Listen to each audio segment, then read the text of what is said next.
your door, feeling like I did before. There's something in the way, I'm sure, but I will find you.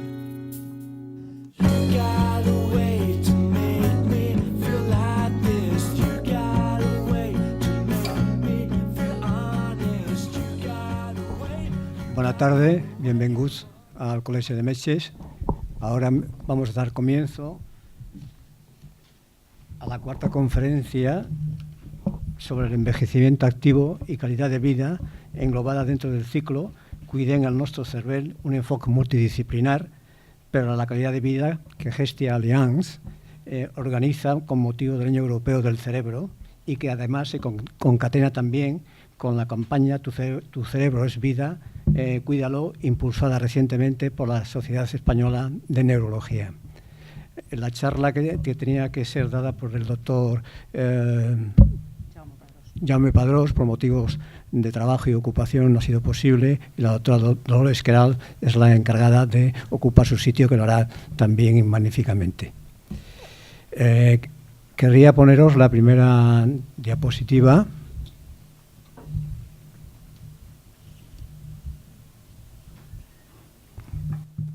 En la cual se ve la pirámide poblacional. Esto es una pirámide de la tasa de crecimiento que había a mitad del siglo pasado, 1950, en la cual que se ve que es una pirámide de tipo creciente.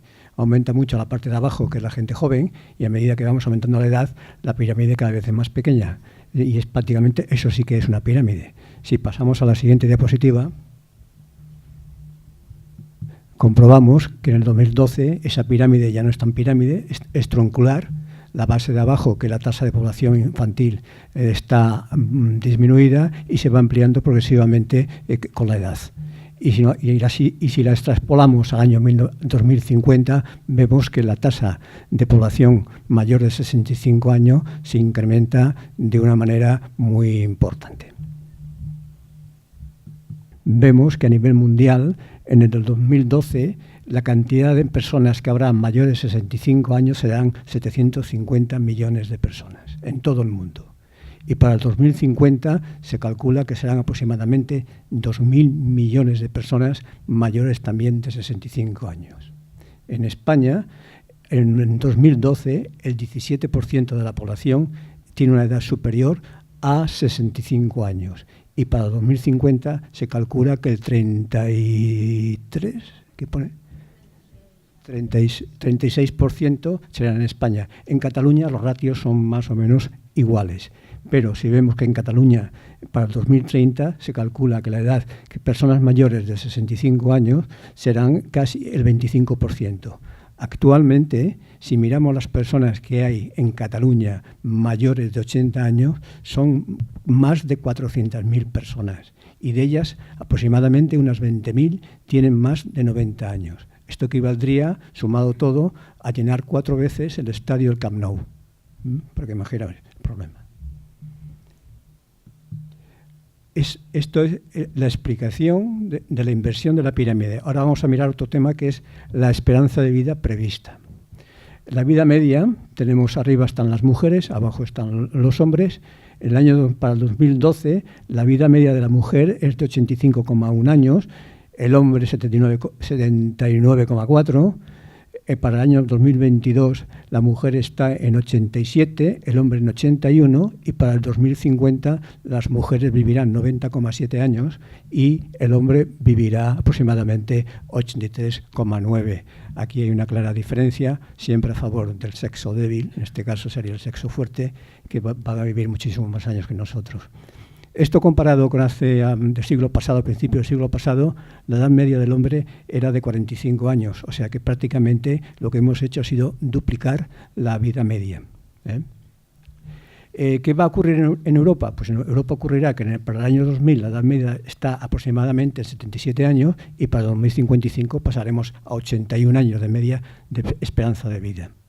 ¿Esto qué quiere decir además? Quiere decir que en este momento de cada 4 que seamos mayores de 65 años, uno de nosotros posiblemente llegue a los 90 años.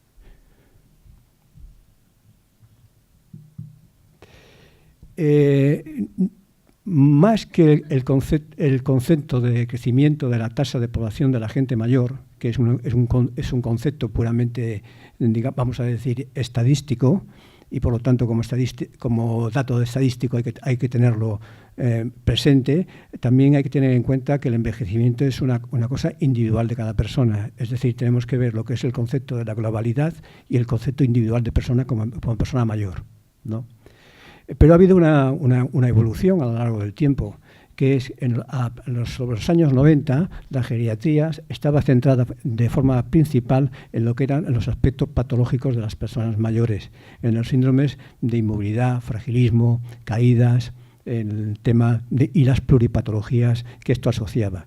Esto, en el fondo, venía condicionando una serie de cosas, que era un gran consumo a nivel de medios sanitarios y también de medios económicos.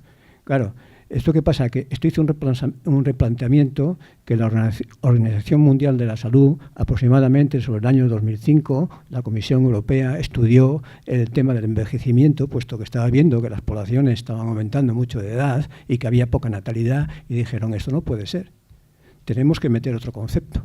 Y entonces metieron el concepto de lo que era el envejecimiento saludable, que es lo mismo que lo anterior, pero con la menor cantidad de carga de tipo de pluripatología y de factores que sean distorsionantes, factores que impedimenten una buena calidad de vida. Pero en este concepto solamente se queda en esto, en el concepto puro y duro de la salud, que es la sensación de bienestar que tiene uno mismo y consigo mismo y con la sociedad, tanto a nivel físico como a nivel psíquico. Las cosas siguen para adelante. Entonces, en el 2013, concretamente, en el 2010 exactamente, en Logroño hay una reunión de la Unión Europea. Entonces se hace un replanteamiento. Es decir, si tenemos una población mayor tan grande y que además está saludablemente bien y que se jubilan a los 65 años y que tiene una expectativa de vida más o menos de 25 años en función del momento que va a hacer la jubilación, tenemos que añadir algo más. El sistema no se mantiene, no puede seguir adelante. Entonces, pongámosles algo más. Y entonces hablamos del envejecimiento saludable y además activo. Y esto significa que las personas mayores tenemos que tomar una actitud positiva delante de la sociedad, tanto a nivel económico, como a nivel político y como a nivel social. El poder, como dicen los americanos, que es el empoderamiento de la clase mayor, de los viejos, el poder gris, es sumamente importante en ese país, porque son 35 millones de personas. 35 millones de personas que mueven una cantidad económica muy importante, mueven una política social muy importante, y esto en Europa, hoy por hoy, todavía no está del todo conseguida. Este condicionamiento de poder, de participación activa por parte de las personas mayores a partir de los 65 años es muy importante y cada vez adquiere más relieve tanto en España como en Europa. Ya estoy concluyendo. Este es el actor Clint Eastwood, que hizo esas declaraciones en el mes de septiembre aquí en Barcelona, La Vanguardia, que dijo que mi secreto es no dejar que la vejez se apodere de mí. ¿Qué quiere decir? Nosotros nos queda de vida, cuando tú ya te jubilas a los 65 años, una perspectiva de unos 25 o 20 o 30 años de vida. Por lo tanto, no podemos sentarnos delante del televisor, poner las luces largas y esperar que llegue lo que tiene que llegar, cuando eso nunca sabemos cuándo va a llegar. Por lo tanto, y vamos a llegar a los 65 años con una buena calidad de vida, vamos a llegar de una forma mucho más saludable, vamos a llegar mejor. Para hablarnos del envejecimiento y activo y la calidad de vida, la doctora Querals, que es la presidenta de la sección del Colegio de Médicos sociosanitarios, nos hará una presentación en la cual nos dirá las maneras y los factores que tenemos y las formas para poder llegar a un envejecimiento saludable y además que sea activo.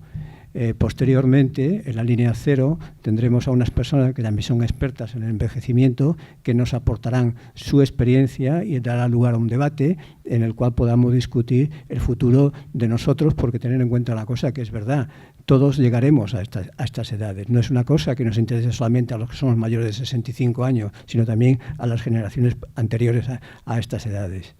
Y para ello contamos con el señor Josep Martí, que es el director del Info Sanitario, que es un com.com, ¿sí? Sí. Residencia, Inforesidencias, y nuestra fisioterapeuta, que es Esther Sardá, que es la fisioterapeuta y la jefa de rehabilitación del Duran i Reynals. Cuanto quieras, Dolors, tienes la palabra. Tenia que estar aquí el doctor Jaume Pedrós, que és el president del Col·legi de Metges, i per motius aliens doncs, no ha pogut ser. I bueno, penso que ho heu acceptat d'una manera molt estoica. Intentaré fer doncs, tot el que pugui i explicar-vos el que bonament sé fer. Vull dir, segurament que hi haurà moltes coses que fallaran, però bueno, intentaré fer el que pugui. ¿Me permites? Gràcies. No veig bé les diapositives, si alguna se me traspapela m'aviseu, vull dir, perquè intentaré fer el que pugui.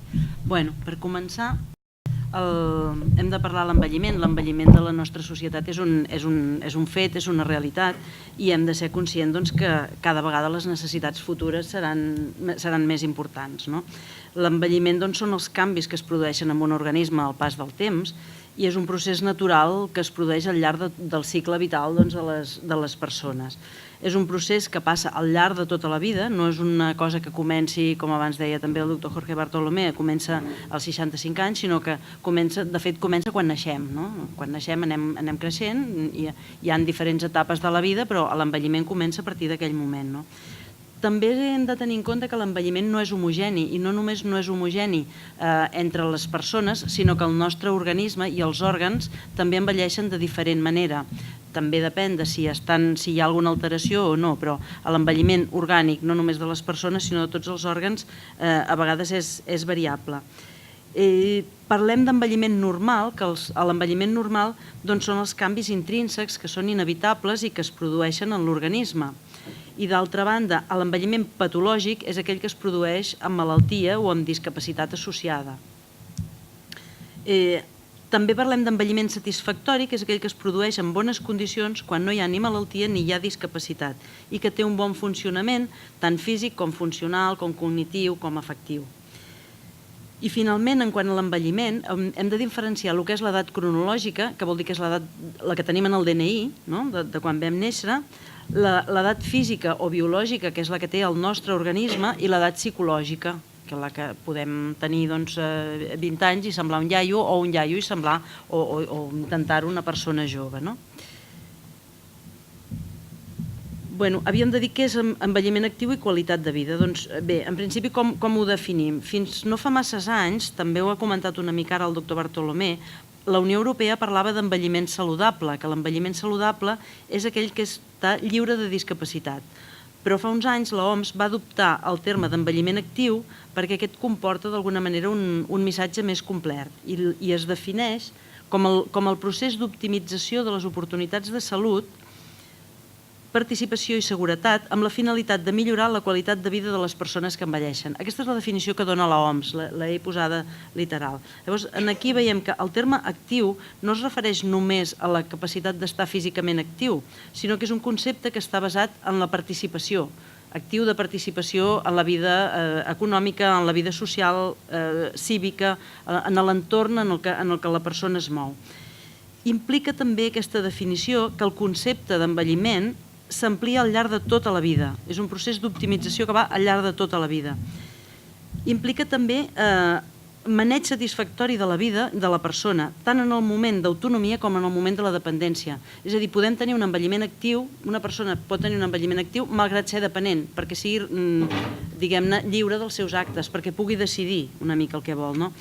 Per tant, reconeix també a les persones amb un cert grau de dependència o amb més dependència, li reconeix aquest envelliment actiu.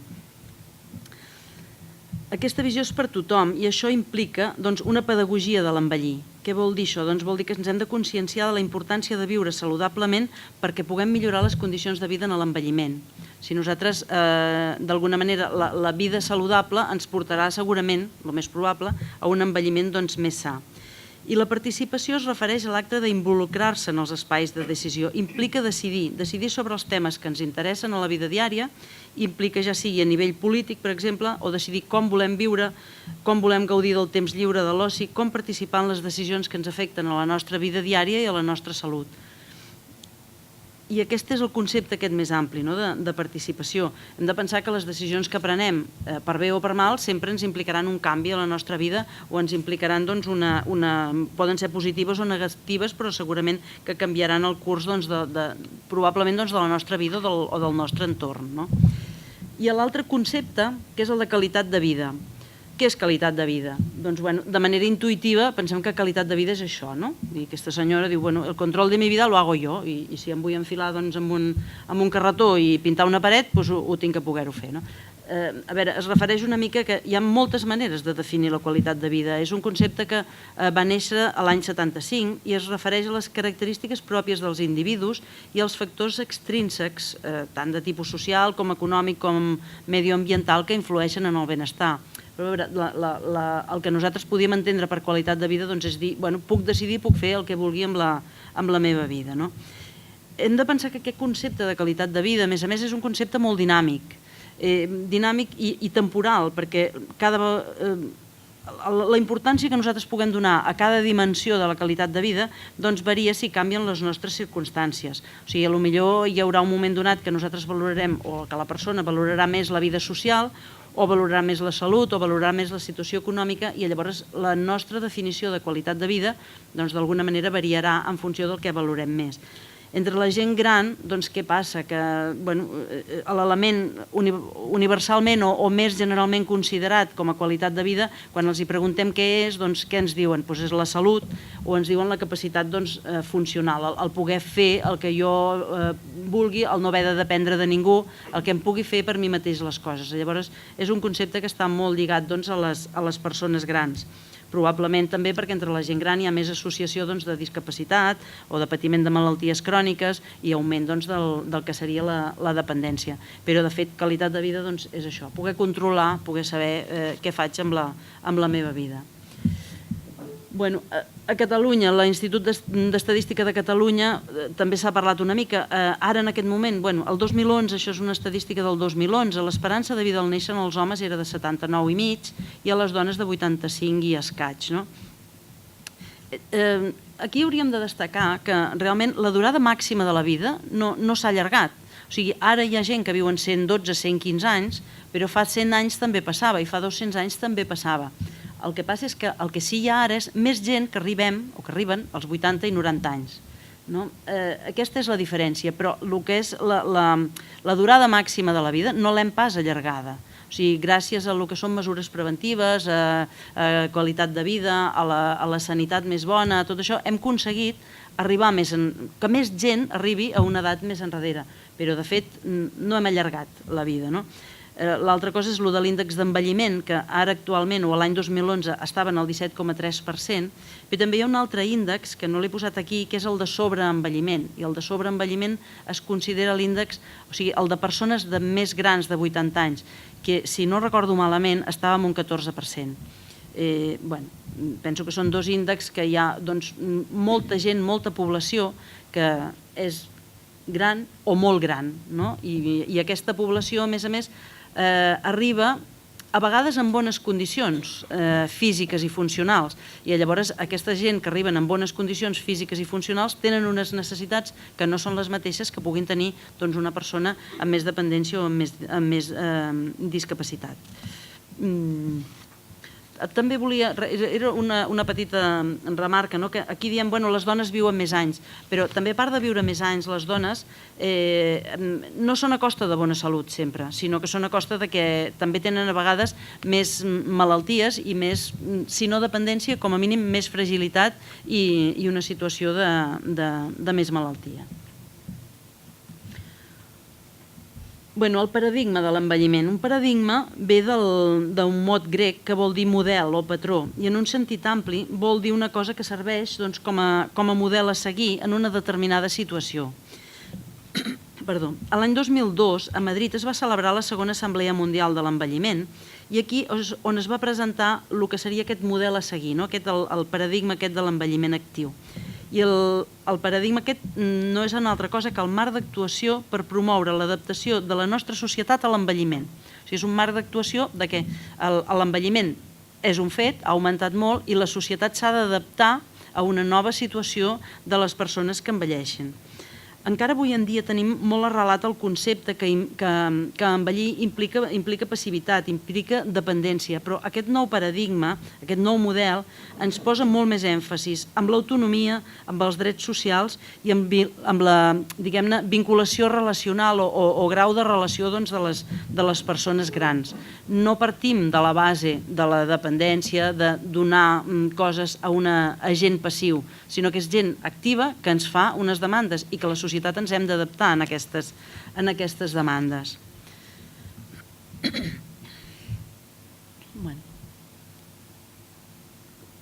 Hi ha unes característiques, que de fet hi ha 5 característiques que s'han de tenir en compte a l'hora de, o els governs, diguem-ne, que han de tenir en compte per posar en marxa polítiques i programes que estiguin basats en aquest model, en aquest paradigma d'envelliment saludable. En primer lloc, la noció d'activitat. Què vol dir la noció d'activitat? O sigui, l'envelliment actiu comprèn totes les activitats per al benestar de la persona, de la seva família, de la comunitat i de la societat. O sigui, no n'hi ha prou amb dir que una determinada persona necessita unes coses. Vull dir, a veure, això té que estar conformat amb l'entorn, amb la família, amb la societat, i ha de comprendre totes aquestes qüestions. Activitat, en aquest cas, no vol dir ocupació o productivitat, sinó que vol dir implicació en qüestions socials, en qüestions culturals, en les qüestions de l'entorn. Quan parlem amb la gent gran, amb això parlem de la seva relació amb l'entorn i que és una mica tot el que ells necessiten.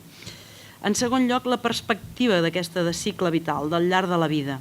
L'envelliment actiu recull la importància de tot el que és les decisions i tot el que s'ha fet al llarg de la vida. I aquí engloba les activitats preventives que s'haurien de fer a qualsevol edat, des de l'edat molt més jove. I comprèn al llarg de la vida la interacció i la solidaritat també entre les diferents generacions. Al llarg de la vida hi ha d'haver-hi, i hi ha forçosament, i ara actualment cada vegada més, la gent gran viu més, diguem-ne, es tenen fills més tard, però malgrat tot els fills interaccionen molts anys amb la gent gran, perquè abans els avis a 60 anys s'havien mort i ara els avis viuen molt més. Per tant, els joves, encara que les generacions estiguin més o menys separades, interaccionen molt més amb la gent gran. Llavors, la solidaritat entre les diferents generacions és un fet important i a remarcar a l'hora de posar en marxa polítiques d'envelliment. En tercer lloc, la planificació. És a dir, l'envelliment actiu comporta un enfocament de la planificació de manera que les persones, la persona que envelleix i també els seus cuidadors s'impliquen en la planificació, en el seguiment i en l'avaluació de tot el que són polítiques i programes que els van destinats a ells. Aquesta planificació és una mica com us deia, no ha de partir mai de posicions passives de la gent que envelleix, sinó que no es pot centrar en les necessitats estàndards que tenien abans. O sigui, els muntarem un casal, farem un no sé què. A veure, no pot partir. S'ha de tenir en compte la persona gran com un actor essencial i primordial i que, a més, té, d'una banda, obligacions, però de l'altra també té una sèrie de drets socials que hem d'atendre.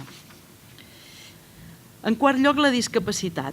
L'envelliment actiu engloba totes les persones grans. No queden relegades ni els dependents ni les vulnerables. No hem de confondre autonomia funcional amb autogovern. L'autogovern el pot tenir tothom, o l'ha de tenir tothom, fins i tot les persones més dependents o més vulnerables. Autonomia és una altra cosa. L'autogovern d'alguna manera no és una altra cosa que la capacitat de prendre les pròpies decisions i a més és una cosa que hem de preservar també encara més amb les persones més dependents o les persones que tenen demència, perquè són els que no es poden d'alguna forma defensar en aquesta situació. I finalment el que serien les estratègies de desplegament. L'envelliment actiu comporta que hi estiguin implicats no només, que també, el sector social i el sector sociosanitari, que són els fonamentals en aquesta franja d'edat i en moltes altres, sinó que també les estratègies de desplegament passen per tota una sèrie de sectors que s'han de tenir en compte, com són temes d'habitatge, temes de transport, temes de seguretat, tots aquests temes que fan que la gent es pugui relacionar millor i que realment són fonamentals i bàsics perquè l'envelliment sigui, que la persona tingui un envelliment més sa, més saludable, més actiu, pel fet de poder-se relacionar i poder estar més en contacte amb tot el seu entorn més immediat i no tan immediat, de l'altra banda. Quins són els factors que condicionen l'envelliment actiu? Doncs hi ha uns primers determinants que són molt transversals i aquests dos són el sexe, el gènere i després uns determinants culturals. Hem de saber els valors, les actituds, el que són les tradicions, estan molt arrelats i moltes vegades la cultura condiciona molt com envellirà la gent. A nivell cultural hi ha coses que estan més bé o que determinades persones han de fer una sèrie de coses i per tant això condiciona molt la cultura que tenim, com té que envellir la gent, què han de fer o què no han de fer. També és veritat que a nivell de sexes hi ha determinades malalties que són més freqüents en dones, són més freqüents en homes i per tant això condiciona molt com envelleix una dona o com envelleix un home. Són dos factors realment molt transversals que afecten en tot moment. I després n'hi ha uns altres que són el suport social, en primer lloc. El suport social entès com els lligams socials i afectius que té la persona amb el seu entorn.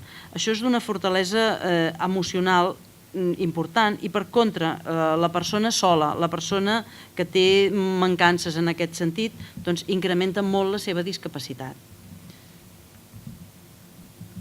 Uns determinants econòmics. El mínim d'ingressos o la manca d'ingressos és un motiu realment de moltes mancances. Les persones que no tenen diners, que tenen el seu sou molt justet o que els hi arriba o no els hi arriba per menjar, difícilment tindran, a més, un entorn per relacionar-se, perquè són gent que es queden a casa i que emmalalteixen, no només pel fet de quedar-se a casa, sinó pel fet de poder fins i tot menjar més malament o passar fred a l'hivern o passar calor a l'estiu. Sanitat i serveis socials. Tant sanitat com serveis socials són els actors fonamentals també en aquest aspecte, però han de tenir un enfocament en primer lloc de promoció de la salut, en segon lloc de prevenció de les malalties. I quan parlem de prevenció de malaltia, parlem de prevenció primària, secundària o terciària. La prevenció primària seria el potenciar els hàbits saludables. La prevenció secundària seria tot el que forma part dels cribatges, les vacunacions i aquestes coses, i la prevenció terciària, que seria la gestió clínica de les malalties quan aquestes apareixen. I en tercer lloc, l'equitat en l'accés als serveis. Teòricament, i sobre la llei i sobre el paper, això existeix, però després a la realitat, quan arribem a veure què és el que passa, aquesta equitat no sempre és justa, diria jo. Després hi ha uns factors conductuals, i aquests factors conductuals no deixen de ser els estils de vida saludables, la participació activa en la gestió de la pròpia salut. Hi ha uns problemes com són l'alcohol, el tabac, que tenen un impacte molt negatiu amb la qualitat de vida, l'exercici físic, l'alimentació saludable, que tenen un impacte positiu quan es poden fer. I després hi ha uns determinants personals, que són més ambientals i més d'estil de vida o atzar que puguin influir en el que serien els determinants genètics. És a dir, hi ha una sèrie de malalties per les quals la gent tenim o tenen una predisposició genètica. Per exemple, tenim la diabetis, tenim determinats càncers, però amb aquests factors certament hi ha persones que són més propensos, però nosaltres podem influir-hi en factors ambientals que potenciem qualitat de vida bona en aquestes persones i això pot minimitzar una mica el risc de presentar aquestes malalties.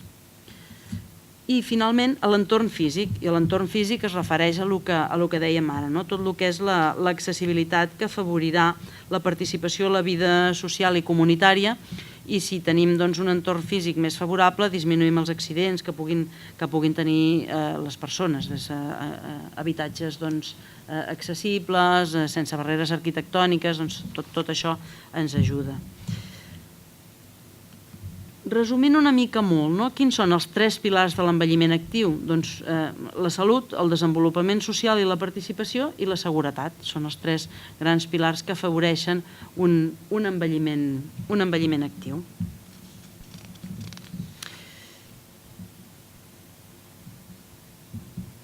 Quan parlem de la qualitat de vida hem de posar èmfasi en una sèrie de factors. En primer lloc, és una mica repàs tot. La salut i l'autonomia. Tenir bona salut sol ser sinònim d'autonomia i tots dos fan que millori la qualitat de vida. Per tenir controlada la salut, què necessitem? Doncs alimentació saludable, fer exercici, mantenir la ment activa, entrenament de memòria. Aquí hi ha moltíssimes coses que potser tampoc, segur que l'heu tractat ja amb altres sessions. Per tant, mantenir la ment activa en general és una de les coses fonamentals amb la gent gran. La promoció de la salut mitjançant activitat física, les noves tecnologies, d'alguna manera, en l'àmbit de la salut ens han ajudat molt a controlar la salut de molta gent gran. Parlem no només de telealarmes, parlem de comunicacions amb el metge de capçalera, de comunicacions de trucades telefòniques, de gestions de moltes coses que la gent gran, Déu-n'hi-do el que poden dominar el tema de les noves tecnologies i cada vegada més, com són molt intuïtives, doncs els hi facilitem molt. El problema és arribar-hi, accedir-hi en aquestes. No sempre poden arribar-hi la gent gran. En segon lloc, els drets socials i la participació. La participació social és una font de beneficis a qualsevol edat i a la tercera edat o amb la gent gran pot anar des de participació en programes de voluntariat, a les sortides a les reunions, tot el que són les coses, activitats participatives i en grup que puguin fer la gent. La solidaritat intergeneracional. Les relacions intergeneracionals es donen a dins i a fora de la família. A vegades més a fora que a dins, altres més a dins que a fora, depèn. A vegades també ens trobem que els propis fills o nets es relacionen a vegades millor amb els avis del company del costat que amb els seus propis. Aquestes situacions es donen, són així, són d'alguna manera relacions molt enriquidores, però també són molt complexes de potenciar quan les coses no acaben de funcionar. El que sí, a vegades les noves tecnologies, el que us deia abans, són un factor d'unió intergeneracional. És relativament fàcil que els nets siguin més capaços d'explicar-los com funciona un ordinador o un programa informàtic o com fer anar unes fotos amb un ordinador en els avis que no en els pares. A vegades amb els pares perden més la paciència els nanos que no amb els avis. I amb els avis a vegades te'ls mires i dius, aquest nano com pot ser? Està bé, és una font de solidaritat intergeneracional en el fons. I l'altre és la vinculació relacional i l'entorn. Aquí estan els Rawlings, no sé si tenien massa a veure amb vinculació relacional i entorn, però segur que ells en tenen molt més que gent gran. I també m'ha fet gràcia perquè els Rolling Stones, en els seus viatges, quan viatgen, porten un geriatre de plantilla. Llavors, té la seva gràcia, com a mínim, han assumit la seva bellesa. No m'ho he inventat, ho he llegit. Això. Llavors, què tenim que fer? Aviam, hem d'evitar sobretot l'edatisme. Què és l'edatisme? L'edatisme són les idees preconcebudes sobre la bellesa que moltes vegades es transmeten, que sovint, no moltes vegades no, es transmeten culturalment. L'edatisme s'està considerant la tercera forma de discriminació social després del sexisme i el racisme. I sobretot s'alimenta d'una sèrie de mites sobre les persones grans. Aquí n'he posat uns quants. En principi diu, les persones grans s'assemblen molt. No, les persones grans no s'assemblen gens, no tenen res a veure una persona gran amb una altra. Són un grup molt divers que cadascú té una idiosincràsia especial. I les persones grans solen ser solitàries. Generalment mantenen bon contacte amb la família. Si les persones grans tots fossin solitaris, amb l'avalanxa de gent gran que tenim, jo penso que tindríem un problema molt més gros encara. El que passa és que surt aquesta diguem-ne, concepció, però que realment no és així. La majoria de gent gran estan malalts, són fràgils i són dependents. No, la majoria de gent gran viuen de manera independent a casa seva. Si ara ja tenim molta gent en residència, vull dir, no seria costejable, no podríem assumir-ho. Per tant, sí que és cert que la gent gran estan més malalts que la gent jove, però això no vol dir que tots estiguin malalts, tots siguin fràgils i tots siguin dependents. Per sort, viuen independentment. La gent gran tenen alteracions cognitives. A veure, primera, si en tenen, la majoria són lleus. És cert que tenen moltes més alteracions cognitives, però a veure, malaltia d'Alzheimer la tenen el 10% de les persones de més de 65 anys, però en tenim un 90% que no en tenen. Per tant, a veure, depèn de com fem la lectura. És a dir, és un número molt important, però tenim un 10%, però el 90% no tenen Alzheimer. Dels de més de 75 anys ho tenen un 20%, però segueix havent-hi un 80% que no en tenen. I dels de més de 85 anys, un 40% tenen Alzheimer o alguna altra demència, però seguim igual, el 60% no en tenen. Per tant, és veritat que tenen alteracions cognitives, però no tots en tenen. És molt més freqüent, evidentment, que no en tinguem a 40, per sort, però bueno, és així. La majoria de la gent gran estan deprimits. S'ha vist i se sap que els que viuen a la comunitat tenen taxes menors de depressió que els adults més joves. Hi ha més depressió amb adults joves que no amb gent gran. La gent gran es tornen més rígids i de tracte difícil. No, jo penso, no ho penso jo, ho pensa la bibliografia, que tenen una personalitat relativament estable durant la vida. El que és un corcó de jove segurament serà un corcó de vell.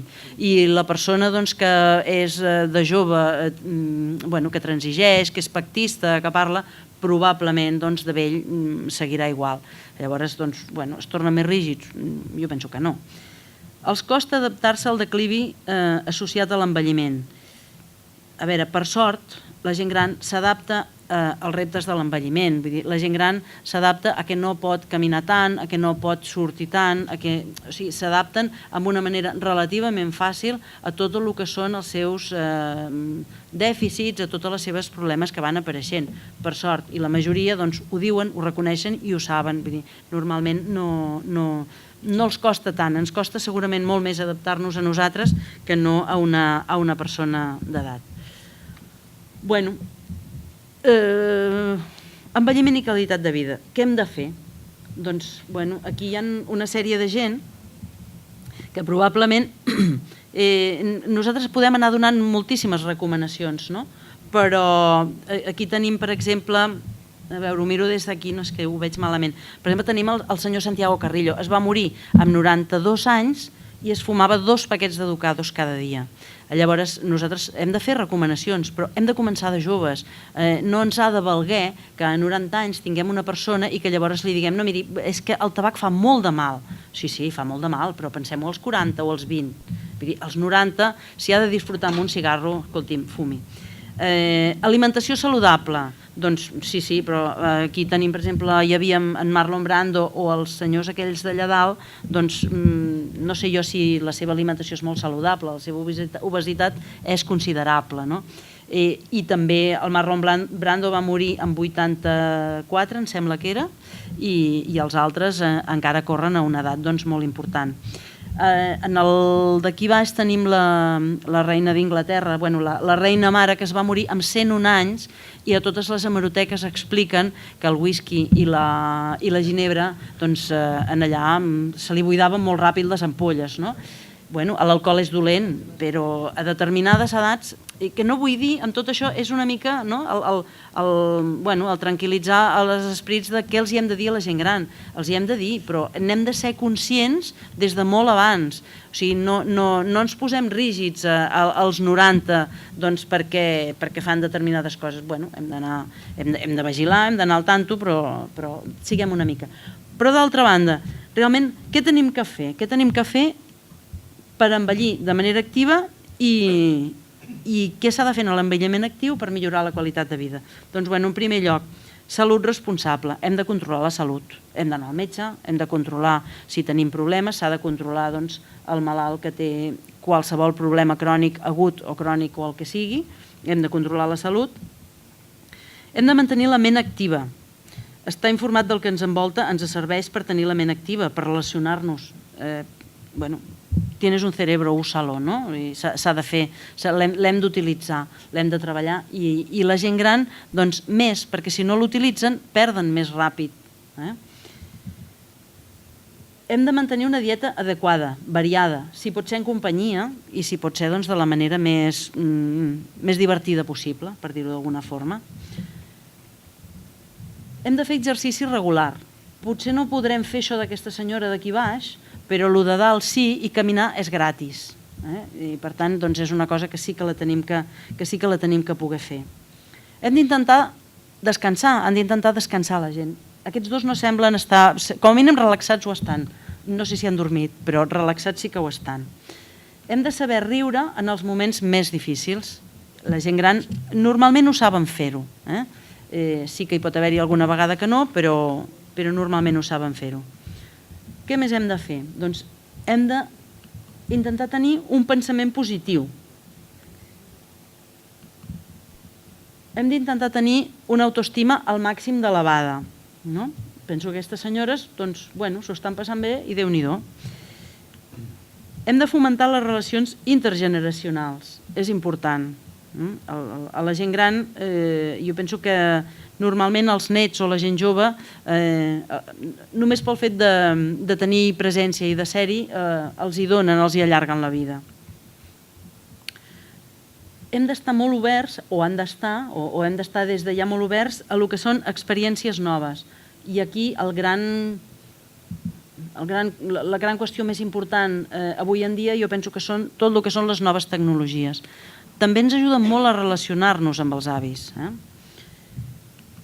Hem d'intentar que tothom tingui una participació social enriquidora a tots nivells, no em repetiré.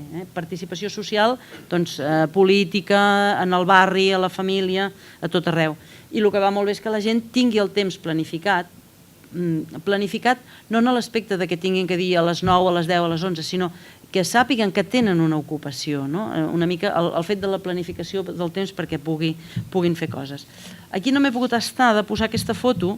Aquesta foto és una foto de la majoria de les dones grans del meu poble. Jo soc d'un poble de l'Empordà, també hi ha la meva mare, no us diré quina és, i que cada any des de fa 18 anys fan una mena de fira que es diu de la poma de relleno, tal qual, i que és una tradició de fa molts anys en el poble, i que ara això s'ha anat fent tan gros que cada any venen 4.000 pomes, que està aviat dit, i són d'una elaboració molt complexa, de manera que un mes abans hi ha com tota una revolució que les senyores van a començar a netejar les pomes, a coure'ls i a fer-les, i normalment els homes, aquí veieu que només n'hi ha un, són els que es dediquen a transportar les olles cap al magatzem frigorífic perquè el dia de la fira es puguin vendre.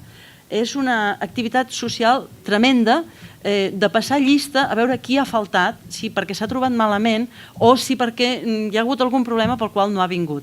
És una activitat social en un poble petit que de veritat no us podríeu imaginar el que representa per tot el poble això, no? I res més, aquí acabo.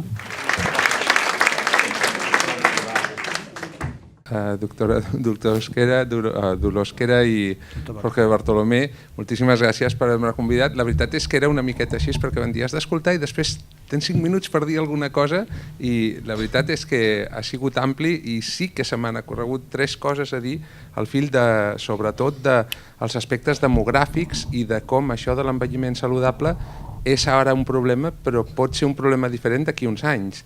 Aleshores, quan parlem de demografia, com parlava al començar el doctor Bartolomé i després ha insistit la doctora Quera, hi ha l'envelliment de la població, hi ha una derivada d'aquest envelliment que és la baixada de la població activa, que això pot tenir una importància molt gran perquè d'aquí uns anys el problema que ara és l'atur desapareixerà com a problema i el problema serà, parlant d'aquí 25 anys aproximadament, com trobar gent per cuidar-me a mi, que sóc del baby boom, del mig del baby boom, i que quan jo tingui 85 anys, si m'ha de cuidar una noia que tingui aleshores 33-34, doncs ha de néixer ara. O sigui que aviam com trobarem això. Després, una altra cosa que veia era sobre que cada vegada viurem més temps, però no serem més vells, no hi haurà gent de 200 anys, però hi haurà més de 90.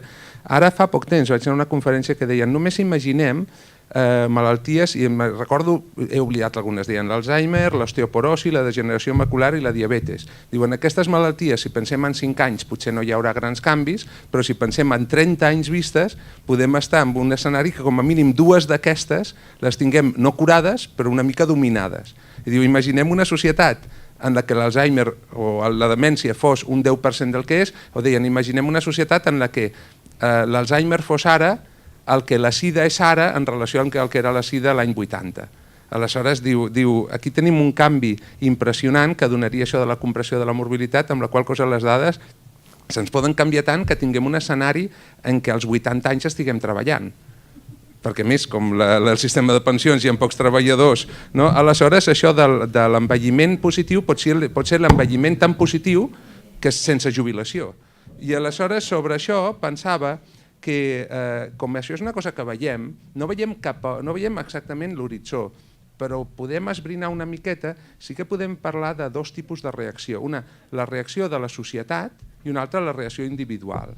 Jo diria, sobre la reacció de la societat, ja s'ha dit, estem parlant de la sanitat, d'una manera de treballar, però jo incidiria molt en una cosa més que el Col·legi de Metges està començant a fer, està seguint fent, que són els cursos de preparació per la jubilació i la detecció de bones pràctiques, intentant esbrinar què s'està fent.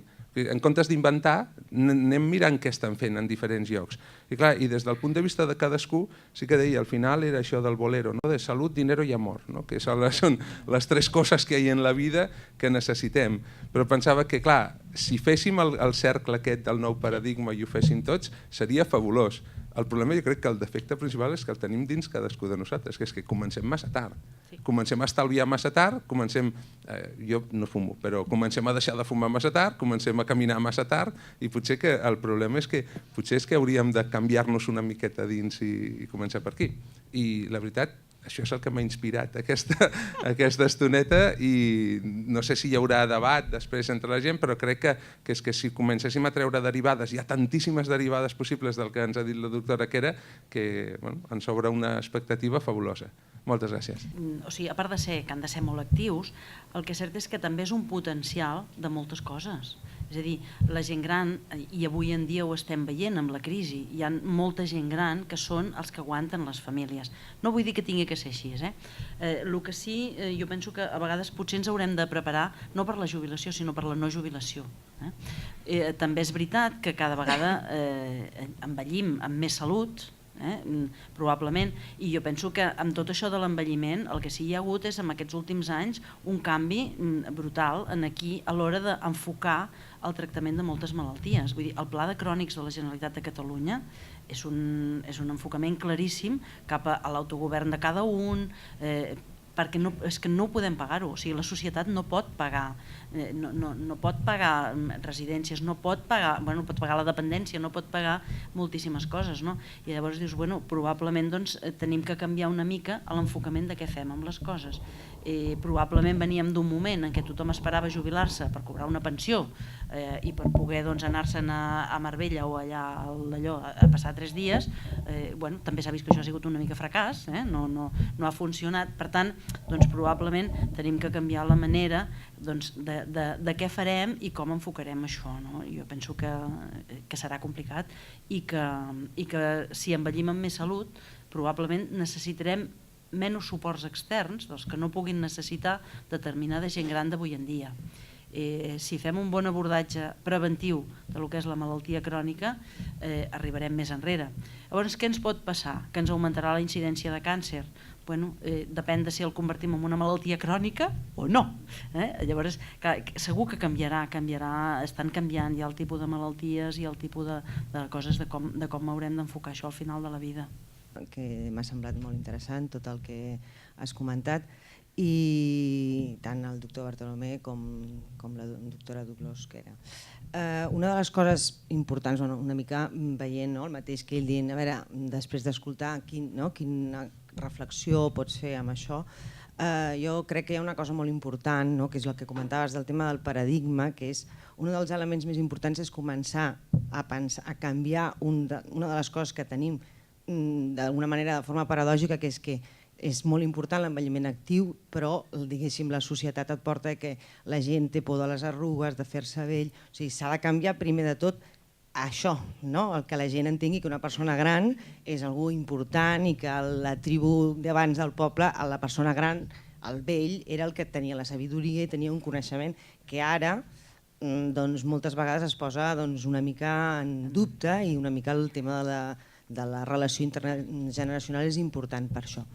El que comentava aquí el Josep del tema de les malalties, que potser segurament canviarien més endavant, potser l'Alzheimer no seria d'una altra manera, sí que en relació al que a mi em pertoca, que és el tema de la fisioteràpia, hi ha malalties com té a veure l'osteoporosi, on ara tenim les eines per poder-ho fer. És a dir, si nosaltres treballem amb l'activitat física des del començament, podem fer que la gent estigui en millors condicions.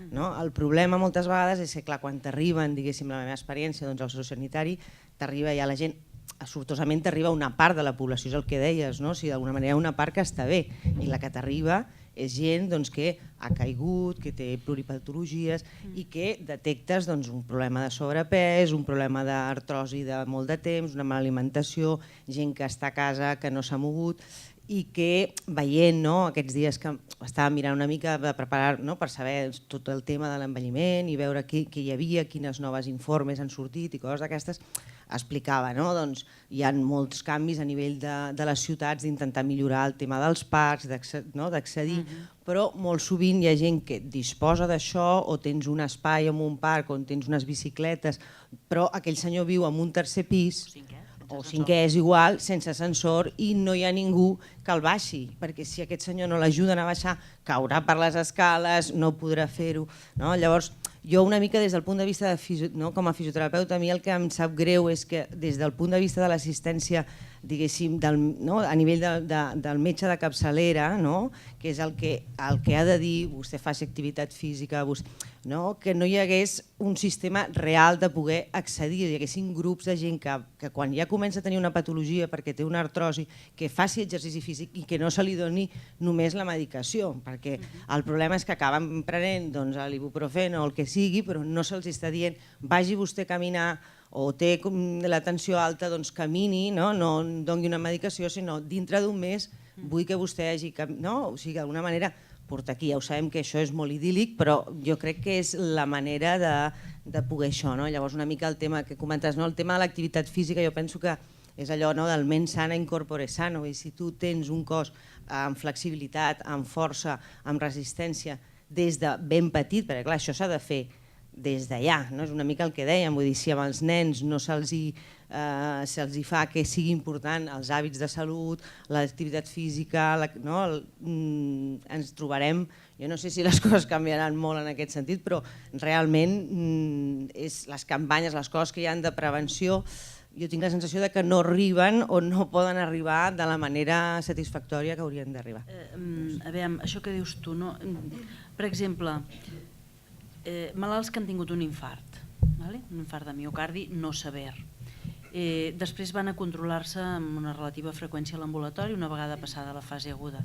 I la meva pregunta és per què a l'ambulatori no tenen unes quantes bicicletes estàtiques, que és molt més barat que molts fàrmacs, i una persona que pot ser un fisio, pot ser un auxiliar de fisio, pot ser... Vull dir, a veure, socialitzarien d'una banda i fem prevenció d'una altra. En canvi, això sí, els hi fem l'anàlisi del colesterol, els hi donem la simvastatina, això sí, sobretot que no se la descuidin, que no se la descuidin. I quin control fan? Doncs 2 dies abans d'anar al metge que que demà m'he de fer l'anàlisi, no puc menjar això, no puc menjar l'altre. A veure, no ho estem fent bé. Hi ha alguna cosa que no fem bé. O sigui, no pot ser que ens deixem de 2 dies de menjar no sé, el que sigui, només perquè m'he d'anar a fer l'anàlisi. O sigui, no hem entès el concepte. I llavors això, els ambulatoris, jo penso que dic els ambulatoris o pot ser algú a la comunitat, vull dir, des del punt de vista municipal, casals, vull dir, el que es vulgui. No sé, potser és aquesta part, és la part que em sembla que va més per aquí, però que jo penso que l'efecte aquest socialitzador que tindrien que fer, o la funció que s'hauria de fer des de la medicina primària, que és molt reactiva encara de moment, ara sembla que comencem a ser més proactius, però fins ara és reactius totalment quan hi ha un problema, de donar un fàrmac, donar 4 indicacions, sí, s'ha de bellugar, té que fer això, tal, però escolta'm, fem-ho d'una altra manera. Vull dir, jo estic segura que això ens sortiria més a compte, a curt i a llarg termini. Jo he de defendre, diguéssim, la meva casta, però el tema, o sigui, un fisioterapeuta, clar, vull dir, perquè jo penso que és important que hi hagi un professional de la salut, perquè pots trobar-te, per exemple, amb tot el tema de rehabilitació cardiopulmonar, molta gent amb EPOCs, gent que si tu fas un treball setmanal de control, tens un professional de la salut que pot ajudar i llavors potser després, jo que sé, vagi a un caçar, per moltes coses que té a veure amb això. Des de la sanitat, diguem-ne, acostuma a tenir molt més pes. És a dir, una cosa és... a vegades té més pes la veïna, però si la recomanació d'alguna manera és que tu vas al metge i dius no, mira, una vegada a la setmana vostè vindrà aquí, perquè aquí tenim una persona i vull que faci això. I això consisteix en fer tai chi, i millorarem l'equilibri, per exemple, que és una altra de les coses. Escolta, és molt barata. I per la gent gran millora moltíssim l'equilibri. Jo penso que són petites actuacions, petites coses que ens les hem de replantejar a l'hora d'intentar treballar amb la gent gran i amb la gent jove. De hecho, un poco, siguiendo la línea que tú indicas, los factores discapacitantes para la gente mayor de 65 años son aquellos que están derivados de la persona que es sedentaria. La diabetes tipo 2, la obesidad, la hipertensión, la osteoporosis se pueden evitar desde pequeños haciendo una dieta equilibrada, haciendo ejercicio, haciendo una actividad, llevando una vida activa y una vida saludable. Con lo cual, un gran porcentaje de esas enfermedades que son discapacitantes y que suponen una sobrecarga a nivel de atención sanitaria y también a nivel económico, en cierta medida se podrían evitar. Si ya desde pequeñitos a los niños les enseñaran cuáles son las medidas generales para llegar a una vejez saludable. Por otro lado, también quiero decir una cosa, es que genéticamente está demostrado que el hombre puede llegar a vivir hasta 120 años. La esperanza de vida para el siglo XXI, para el próximo siglo, es que las personas van a vivir 120 años. La media, no nosotros, y toda la gente que nazcan sobre estas edades llegarán, pues estamos genéticamente predispuestos a vivir 120 años, O sea, por lo tanto, yo creo que va a haber un cambio en cuanto al tema de la jubilación, claro. Tú dices, hombre, ¿qué va a pasar? Si vimos la primera pirámide poblacional en que nadie llegaba a los 65 años y el primero que lo hizo la jubilación fue Bismarck a principios del siglo pasado, que dijo que a partir de los 65 años empezabas a cobrar la jubilación, pero resulta que te morías a los 45, era un negocio redondo, tanto a nivel económico como a nivel asistencial. Hoy día estamos viendo que no, que llegamos a los 65 y dice, todavía nos quedan 25 años para poder tirar para adelante. Bueno, y esto va a suponer lo que tú dices, una revisión total de la actividad laboral de las personas, de su participación, de ese envejecimiento que vamos a llamar de alguna manera activo y que se olvide la gente de las jubilaciones a los 65. Posiblemente viviremos, como dice la doctora, y trabajaremos durante muchísimos años más. O sea que nosotros... Si hi ha paraules del públic, no Sí, doy la n'hi ha paraula, un però parell, n'hi ha un parell. potser millor que parlin ells. No, acaba, Bueno, no? només Sí, volia afegir que hi ha un factor a tenir molt en compte, i és que ara estem al 17%, arribarem aproximadament al 38%, em sembla, no?, d'envelliment, que és si la gent gran, quan siguin molts, ens organitzarem políticament com a gent gran o no, perquè això també tot pot fer canviar les altres coses. Ara fa poc temps hi ha hagut el debat sobre una vacuna per un tipus d'hepatitis que valia no sé quants mil euros, si es diu si es dona o no. Imaginem que apareix un tipus de vacuna per una malaltia pròpia de l'envelliment, però val molts diners. Estaríem disposats a gastar menys en escoles però cobrir això depèn de si la gent gran, i als Estats Units ja se sap que l'Associació de Jubilats Americans tenen, no sé si són 6 o 12 milions de socis. 35 milions. 35, vale. I quan hi ha eleccions, els primers que rep el candidat és, aviam que dir la AARP, aviam a qui donen el suport. Diguem que aquest és un matís molt important i hi ha coses que s'han escrit a diferents països, i quan la gent gran comença a votar com a gent gran, al final tota la societat es torna contra la gent gran. O sigui que tenim efectes raros i tal, que entrem en un camí que no tenim mapa. No sabem on anirà. Ja no dic res més. En principi, felicitar-te per la xerrada, i suposo que, a més això d'haver-ho de fer de pressa i tot això, sí que felicitats en aquest sentit, no? A veure, jo soc infermera i com veieu soc una persona gran, o sigui, per tant, penso que puc enraonar, no? A veure, jo crec que el que s'ha dit aquí, per exemple, que els ambulatoris, que ara se'n diuen CAPs, no fan la feina que han de fer, jo diria que va per barris, això. No, jo no dic que no fan la feina que han de fer. No, perdona, però vull dir, deixa'm acabar. Llavors, no, el que jo vull dir que realment els que coneixem bé el sector, jo fa molts anys que hi soc, el que hi ha és que realment els centres de primària va per barris, és a dir, hi ha centres de primària que funcionen, que tenen rutes cardiovasculars, que donen consells, que ajuden, vull dir, fan moltíssima cosa, que van molt als domicilis, i altres que senzillament fan el que tu has descrit molt bé, no? Donar pastilles, que això depèn, ja et dic, i ara entraríem ja en un tema de política sanitària més que altres coses. I una altra cosa també que entra dintre de la política sanitària és el que comentava l'afició. Però esclar, és que resulta que el nostre sistema sanitari a la primària no té aficios. Aquest és el problema. No, perdona, ara vull dir, respecte al que deia ella, el problema no és que, esclar, com vols fer fisio, a no ser que t'ho paguis tu, perquè és l'única possibilitat, i si ets gran, encara pitjor, perquè a més a més, si t'ha de venir a casa tot això, val una pasta. O sigui, llavors el problema no és que la gent... Jo crec que el problema és de concepte, és de plantejament. Jo crec que les fisios, en aquest moment, això els hi fa guanyar molt bé la vida, perquè és clar, com que si necessites una fisio, per força... No. No, ja ho sé, perdona, però vull dir, és un mal model com estem d'acord, no? El cert, a primària no existeix, per això dic jo, on està això? O sigui, això no existeix aquesta fórmula. Hi ha una experiència a prop de Barcelona d'una àrea bàsica que han introduït aquest model, que l'han introduït i realment els hi ha donat molt bons resultats en el tema fractures, els hi ha donat molt bons resultats en el tema cardiovascular, molt bons resultats a malalts amb EPOC. Vull dir, a veure, és un model, però clar, és un model experimental, que pel que sigui, vull dir, hi va haver-hi un sector que ho van aconseguir-ho fer, però això no existeix a primària, o sigui, no és un culpar a la primària, sinó a l'organització, és a dir, a l'estructura de com això està muntat. Vull dir, no existeix, no ho podem fer-ho. No ho sé, vull dir, per què? Bueno, doncs no és una fórmula que estigui contemplada en la nostra sanitat. De moment no està contemplada. Hola, bona tarda. En primer lloc, també donar-vos l'enhorabona per la ponència.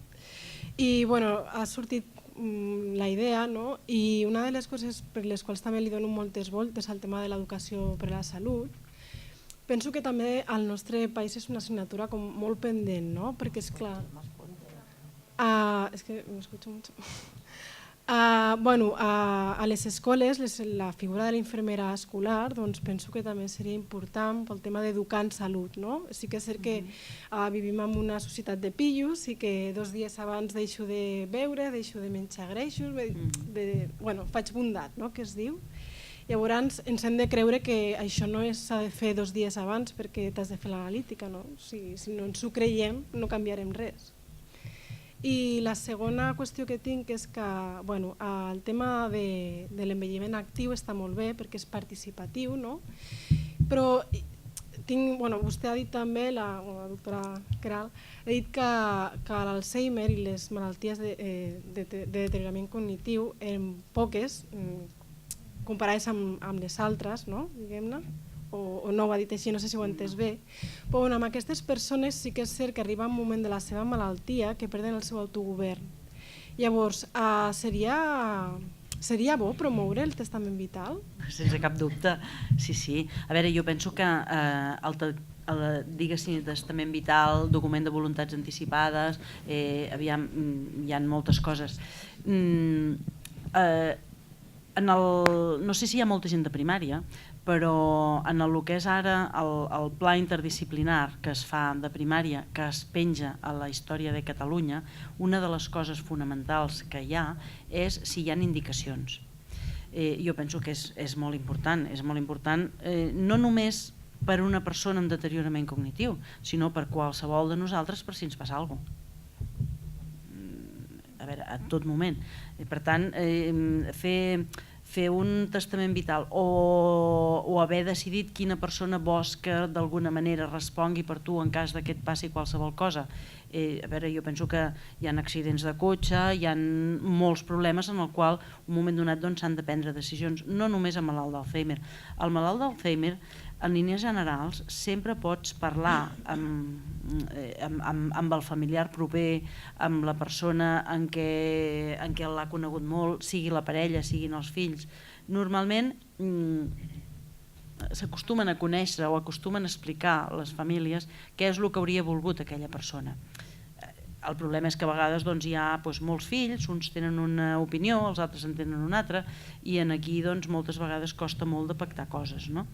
Però jo penso que és una eina fonamental de treball i més en aquestes situacions, més amb malalts.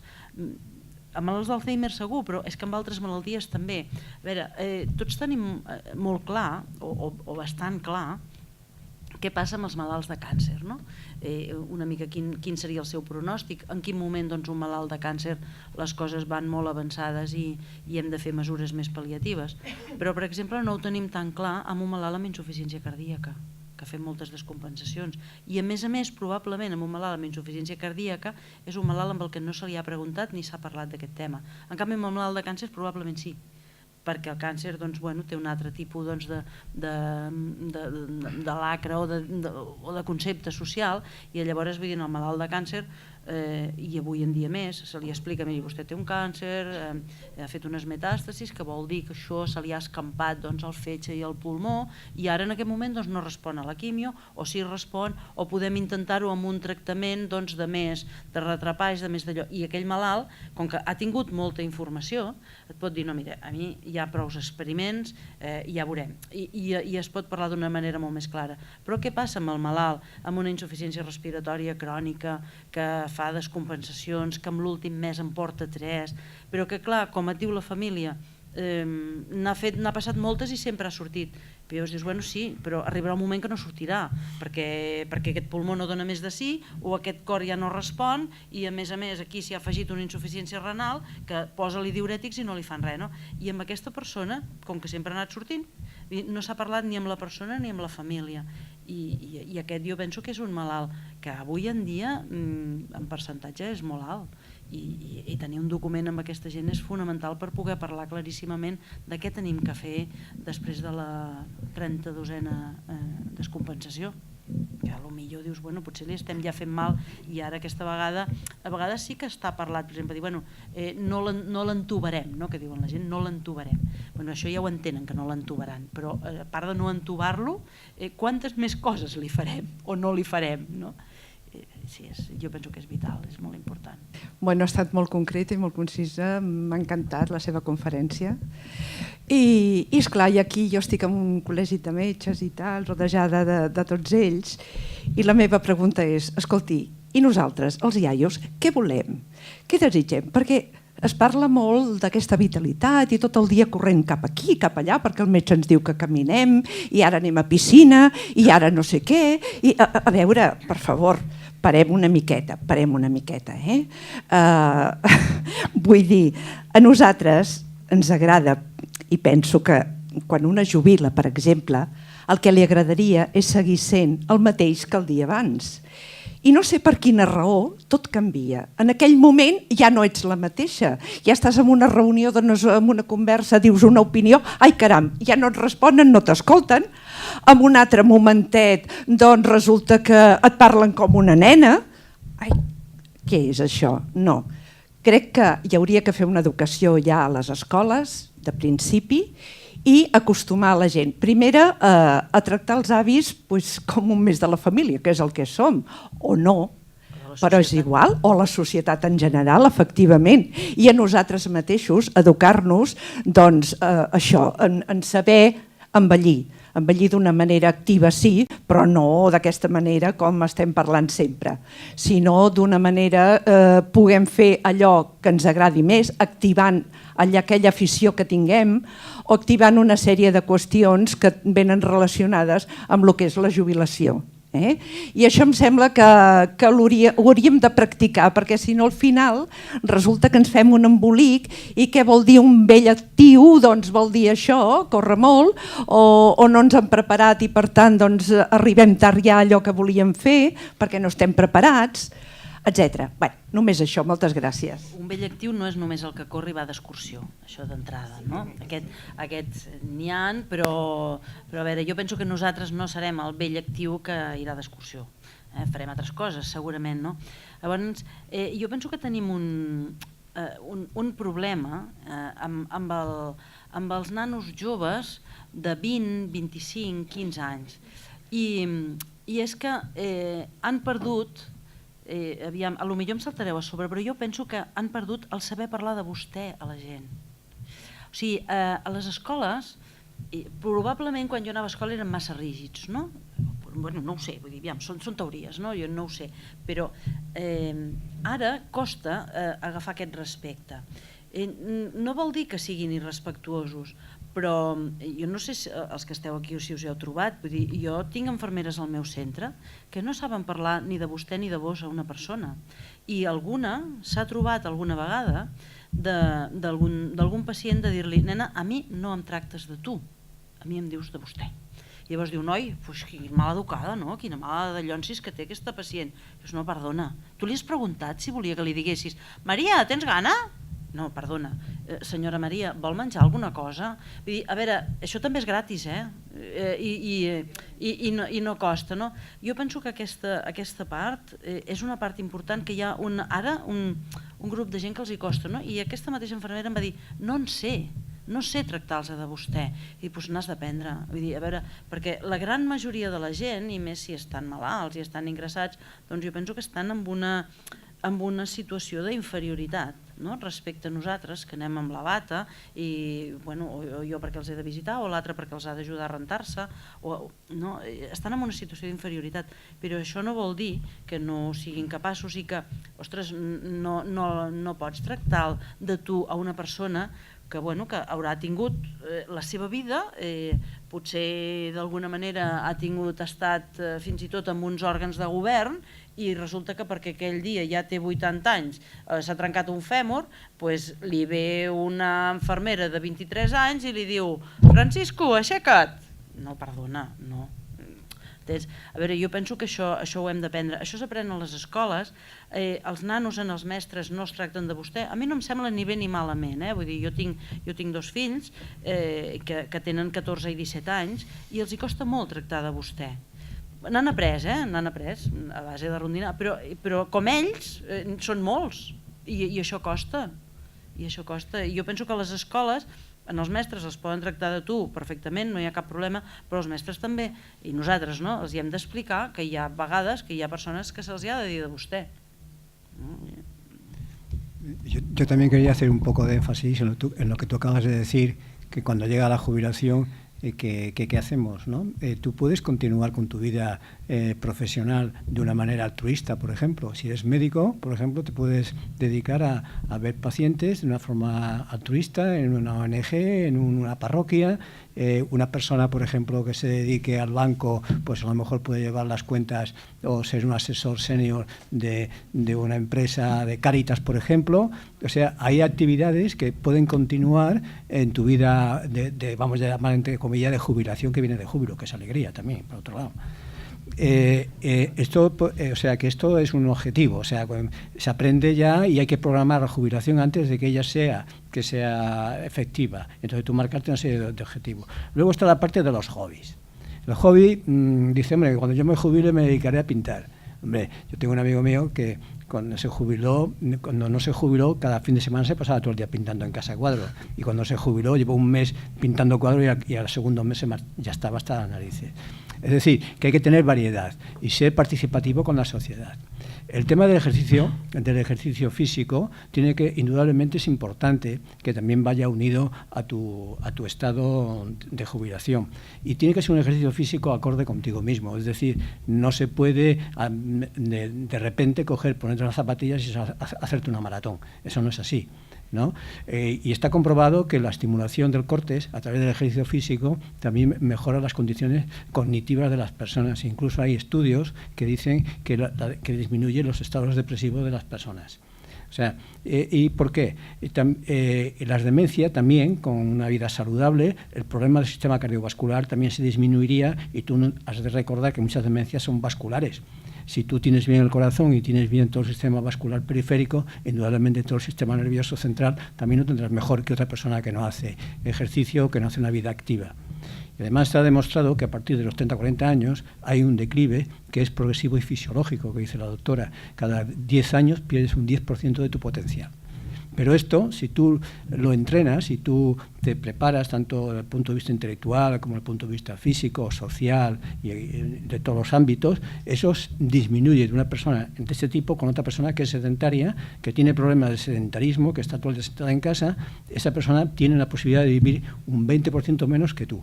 Es decir, que vivirás, si tú tienes una vida activa en todos los sentidos, vivirás en relación a esa persona que no hace toda esa actividad 5 años más que ella y mejor calidad de vida.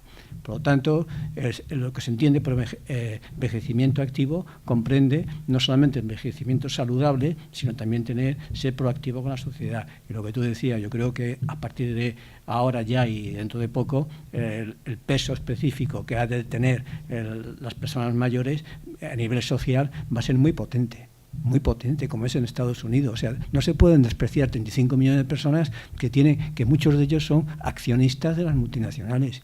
Y cuando se junta una asamblea de accionistas, los que levantan las manos son los señores que tienen el pelo gris. Y son los que mandan.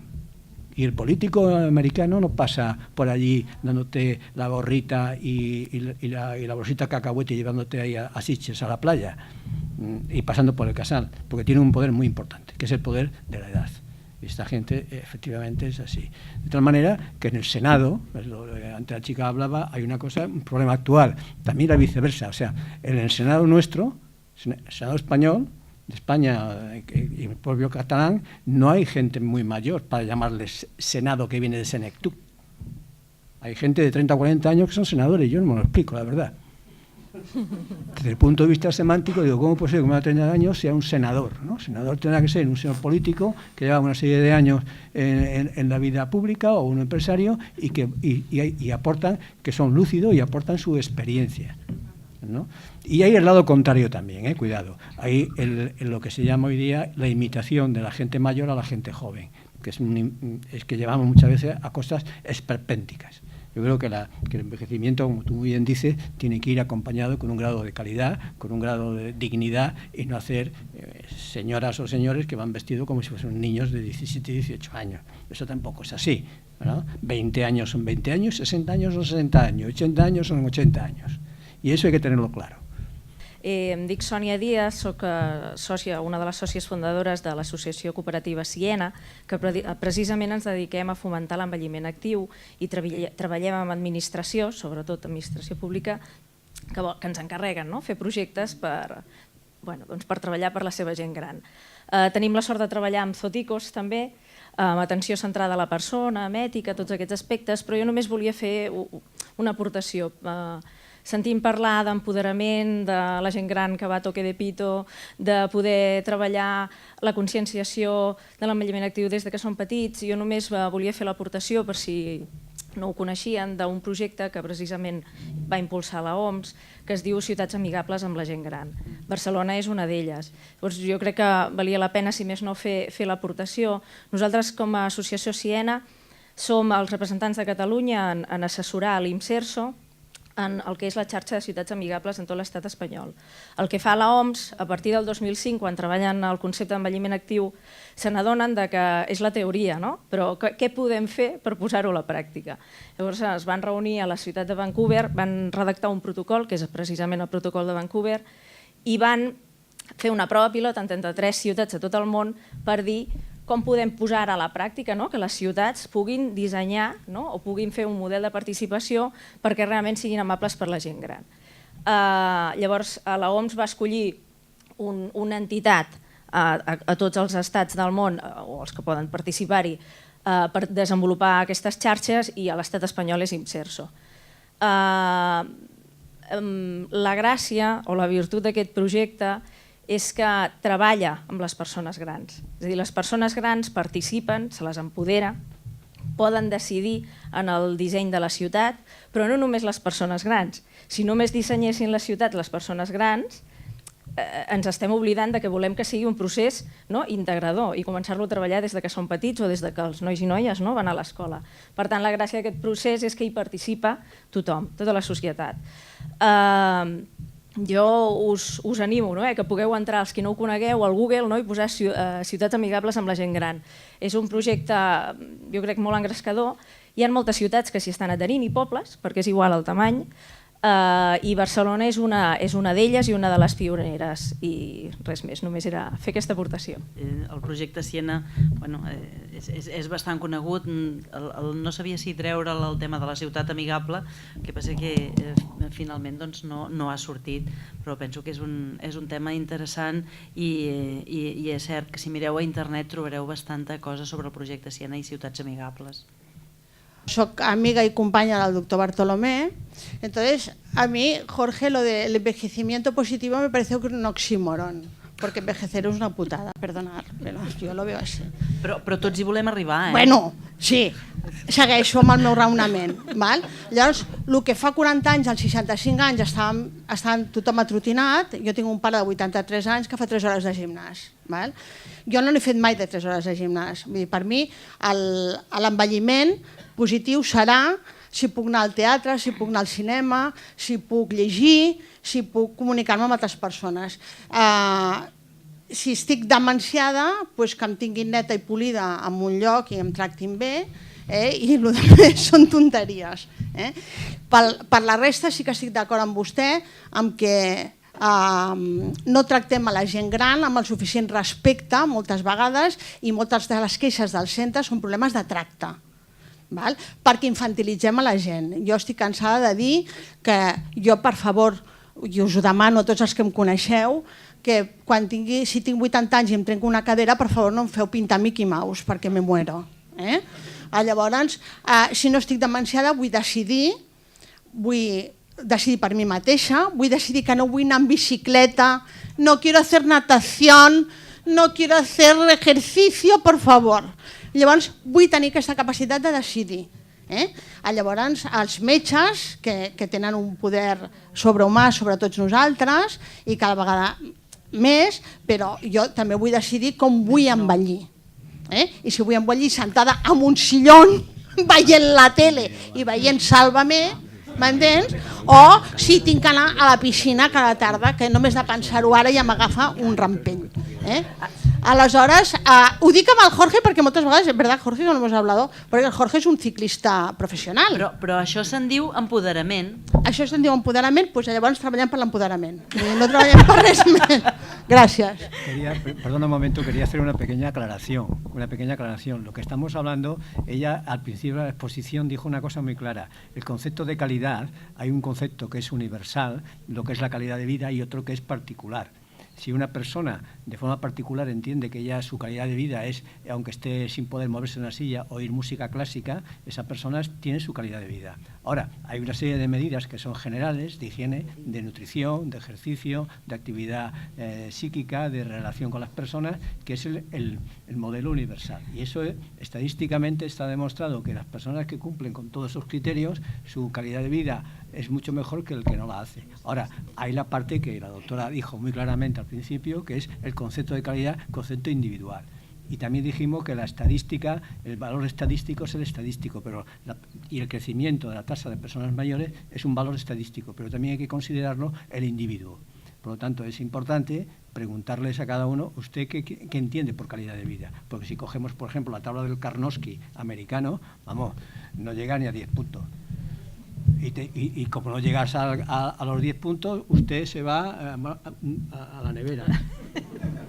I agrair-vos que ens hagueu convidat. Nosaltres venim de Sabadell, som de l'aula de la gent gran, no sé, potser hi ha algú altre aquí que sigui d'alguna altra aula d'aquestes que per totes les ciutats de Catalunya estan progressant. I bé, la nostra experiència amb aquesta línia que dèiem de l'envelliment actiu crec que és molt interessant. Nosaltres vam començar fa 8 anys, actualment associació de 1.300 persones, de les quals cada dilluns 800 persones omplen 3 auditoris per escoltar i participar en unes conferències de nivell quasi universitari i llavors a part de moltes altres, o sigui, estem parlant de 800 persones cada dilluns, o sigui que això en una ciutat com Sabadell us podeu imaginar, a part que fem altres activitats, després per la gent que vol aprofundir més, i llavors ja no són 800, són menys, però també fem altres coses. Tot en el camp cultural, ja dic, de nivell quasi universitari o parauniversitari. Què motiva a la gent a fer això? Doncs hi ha una part social, evidentment, però hi ha una part fonamental que és cultural, realment cultural. Bé, això ens porta a alguna cosa que ha sortit per aquí, a part de l'interès que la gent desenvolupa la seva activitat social i compleix les seves expectatives, o millor les seves expectatives de millorar coses que potser no havien pogut fer quan eren més joves, no havien pogut anar a la universitat, i ara no és que vagin a la universitat, però assisteixen a una sèrie de xerrades i no hi van a dormir, no van a fer la migdiada, sinó que realment quan algú a vegades surt de to o no està al nivell, s'aixequen i el posen a puesto. Vull dir que estem... Ara, això on ens està duent en aquest moment? Ens està duent per sorpresa nostra, que en la ciutat, caram, l'Ajuntament ens ve al darrere, perquè entitats, i aquí vaig a que la tercera edat, diguem-ne, doncs agafi, podem estar a expenses del que ens organitzin, però ens podem organitzar nosaltres.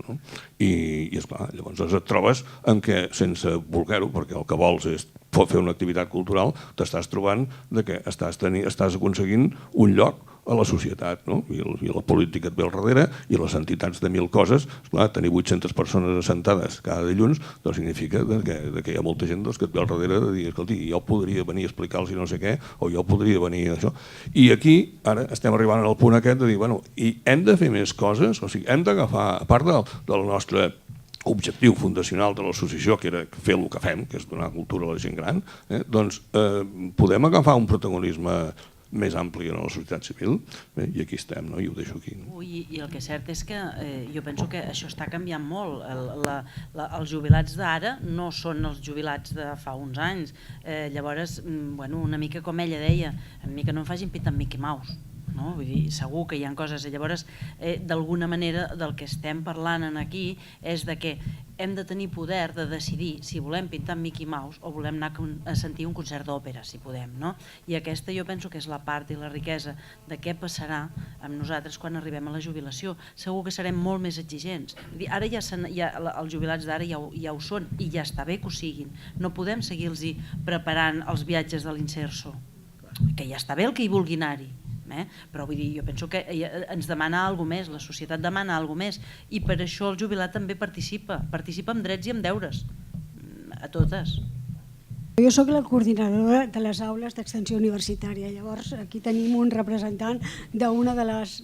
O sigui, és una institució de segon nivell, un representant d'una de les nostres entitats. El problema que tinc jo i la meva companya, que és la secretària en aquest moment, és posar al dia la temàtica cultural. Perquè resulta que el perfil de persones que en aquest moment comencen a les aules, que són persones com jo mateixa, que fa 2 anys que m'he jubilat, doncs és que, evidentment, els requeriments que hi havia ara no són els mateixos de fa 10 anys enrere. Llavors, cada vegada la societat ens demana més, ens demana estar més al dia i ens demana, sobretot, no equivocar-nos amb el que hem d'oferir. Sobretot perquè l'oferta cultural està molt barrejada, està molt dividida, molt diversificada i problemes d'aquests en tenim moltíssims. Llavors això és una cosa a tenir molt en compte, sobretot de cara a les polítiques, a les estratègies i a tot el que s'ha de fer. Això està canviant molt i tindrem que fer molt cas, tindrem una mica als grups de pressió que hi haurà en aquest cas. Ahora, por curiosidad, yo es que no lo sé. ¿Cuántas asociaciones hay de personas mayores aquí en Cataluña y qué número de miembros aproximadamente? Somos 53 aulas repartidas en toda Cataluña y el conjunto de alumnos inscritos en todas ellas, unos 16.000. A nivell de Catalunya, en el Consell Nacional de la Gent Gran de Catalunya, de fet hi ha un representant a cadascuna de les 41 comarques. Dintre de cada comarca, doncs, evidentment hi ha un teixit diferent, però potser passen d'associacions de gent gran, dones una patada a una pedra i en sortiran 3. Vull dir que realment n'hi ha moltíssimes i moltíssima gent implicada en aquest sentit. Penso que és realment un intent de poder participar molt d'això, però jo penso, celebro sentir el que anem sentint, no? Jo me'n recordo que quan vaig començar a treballar en temes de residències i casals i tot això temps enrere, el que se'ls oferia a la gent gran era salida con demostración de mantas, comida opulenta y baile. Era així. Fins i tot això és el que més o menys sortia en uns estatuts d'un casal. Ara, gràcies a Déu, hi ha consells assessors, hi ha consells participatius, hi ha consells consultius. S'ha celebrat un congrés nacional de la gent gran a principis d'octubre i ha sigut, jo penso, que molt interessant en aquest sentit la participació que hi ha. Però clar, vull dir, per mi avui he sentit coses molt interessants, també. No és només el fet de com ens tracten, sinó quan una vegada es va al metge o un ambulatori i va acompanyat del fill, una persona gran, i es dirigeixen al fill, no a la persona gran. Escolti, hable con ella, o vagi a veure Almodóvar, com vulgueu. Vull dir que penso que són moltes d'aquestes coses que heu dit que són interessants, però a mi, i perdoneu, jo no me'n puc estar sempre de participar en les... perquè a mi em fa bullir el cap algunes coses que diem. Jo penso que tenim un repte, o sigui, perquè hem estat parlant d'envelliment actiu d'aquelles persones que envelleixen, entre cometes, amb normalitat. Jo penso que tenim el repte de situar l'envelliment actiu i li faria també la pregunta a la fila zero, us faria la pregunta a vosaltres. Com podem fer perquè l'envelliment actiu arribi a les persones que acaben vivint els últims anys de la seva vida a un centre residencial o un establiment sociosanitari? O sigui, què podem fer amb aquelles persones que realment potser no tindran, però que potser sí que alguna de les coses que estem fent i podem situar elements que permetin treballar més aquest envelliment actiu? Penso que és un repte. Això d'una banda. I segon, no ens hem d'oblidar de les persones potser que tenen una discapacitat psíquica, síndrome de Down,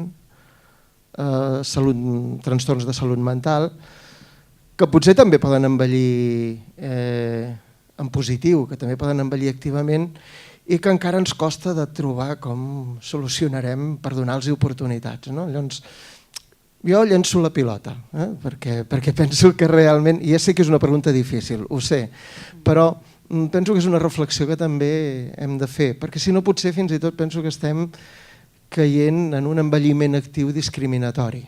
No ho sé.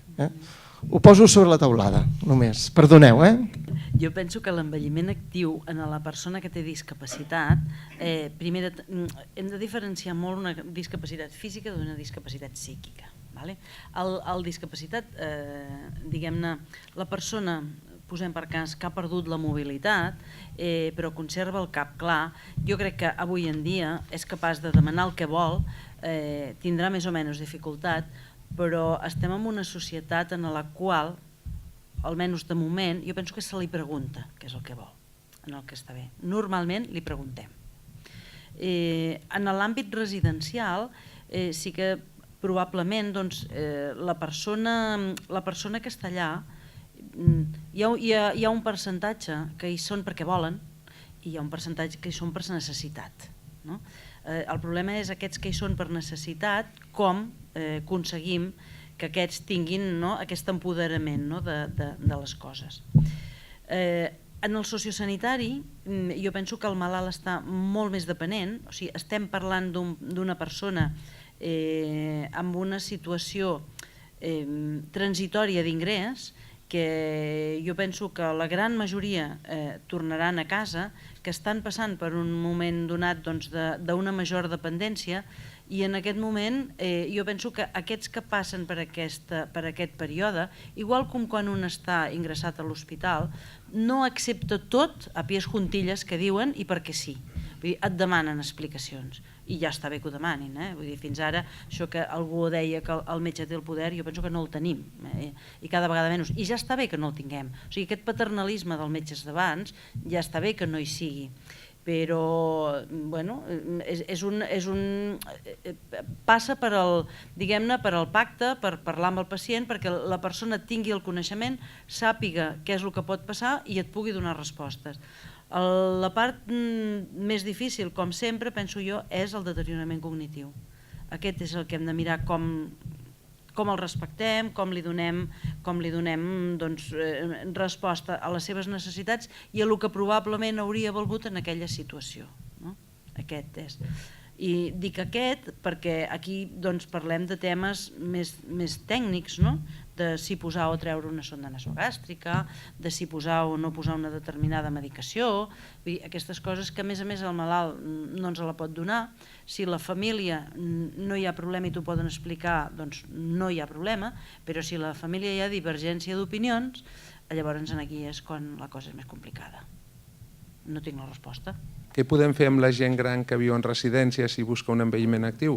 La resposta ha estat que a Catalunya hi ha unes 1.000 residències, a Espanya hi ha unes 4.500, a Europa, jo no me'n recordo, 60.000.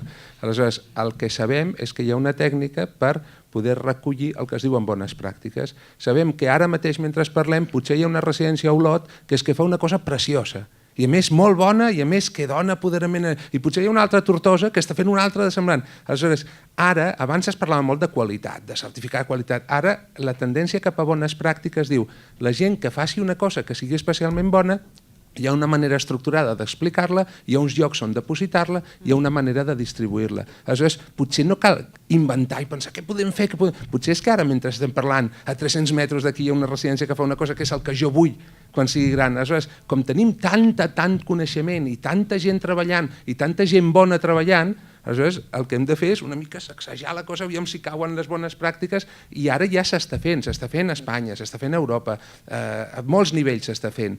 I quan parlem de gent gran amb dependència, amb demència, és molt més difícil saber si està bé o si li agrada, però hi ha gent que ho ha estudiat, o sigui, hi ha indicadors de qualitat de vida per gent amb demència, hi ha gent que ho ha fet a l'estranger, hi ha gent que ho ha fet a l'Estat, hi ha gent que ho ha fet a Catalunya, o sigui que podem anar endinsant-nos de forma que avui dia ja hi ha residències que tenen unes tècniques per saber si aquesta persona que no sap dir res està millor o està pitjor, o està millor que fa un mes o pitjor que fa un mes. I això no s'ho ha inventat un, ho estan fent entre diferents universitats del món i tal, coordinant i sabent que el coneixement és d'aquestes coses que la divideixes i torna a créixer. En comptes de fer-se més petit, es fa més gran. Una cosa optimista, no? Que abans havia sigut una mica pessimista, potser. Bé, des del punt el que comentaves del tema de l'envelliment actiu en sociosanitaris o inclús també en residències, o sigui, d'alguna manera depèn si aquella persona ha patit una fractura, per ell l'envelliment actiu serà tenir l'autonomia suficient per fer el que feia fins a aquell moment. I d'alguna manera el que fas és estimular, o sigui, les persones moltes vegades el que et demanen és que jo pugui aixecar-me de la cadira, no? Que pugui fer això per poder fer, doncs, poder passar el llit amb una certa ajuda. Llavors, l'envelliment actiu en aquella persona d'alguna manera serà aquest. Llavors, el que has de fer, una mica com deia la doctora Quera, doncs, és preguntar sempre que puguis, perquè és veritat que hi ha gent que et diu jo no vull fer res, i quan una persona té 92 anys et diu jo no vull fer res, jo crec doncs, que se li ha de respectar. Vull dir, si diu jo no vull fer bicicleta, doncs no farà bicicleta, perquè és obvi que no li farem una cosa que aquella persona no vulgui. No? Ara, després també hi ha moltes maneres, jo que sé, moltes vegades doncs, fent doncs, això, el tai chi o fent classes de ball, hi ha gent doncs, que s'ho passa superbé, després et ve i et diu doncs mira que bé, resulta que ara doncs, vaig més segura, no? Perquè treballes l'equilibri d'una manera que amb ells doncs, els fan una cosa que feien abans, no? En el cas de la gent que et trobes ara. Doncs, quan siguem grans nosaltres doncs, serà un altre tipus de cosa. Després hi ha tot el tema de tecnologies que pots fer doncs, amb les WIs, amb coses aquestes que pots fer-los participar, i hi ha gent doncs, que és, no? Encara que sigui molt gran, té moltes ganes de fer coses, i en aquell moment l'envelliment actiu, no? Serà per a aquella persona doncs, aquest, no? El poder arribar fins a aquest punt. No? És una mica també les ganes de, no? Una mica això de veure què es fa en altres llocs. Vull dir, hi ha infinitat de coses i estudis a l'Institut d'Envelliment d'aquí de Barcelona, no? Que es fan moltíssimes coses. Hi ha quantitat d'informació en la que pots aprendre y poderlas aplicar al día a día. Bueno, yo creo que ha sido muy extensiva toda la tarde. Gracias a la doctora Quera, que ha expuesto muy bien el problema del envejecimiento activo. Todo el mundo estamos convencidos de que vamos a ser unas personas mayores muy activas. Hemos sacado mucho provecho de todo ello y os damos las gracias por vuestra presencia aquí y hasta la próxima vez. Muchas gracias.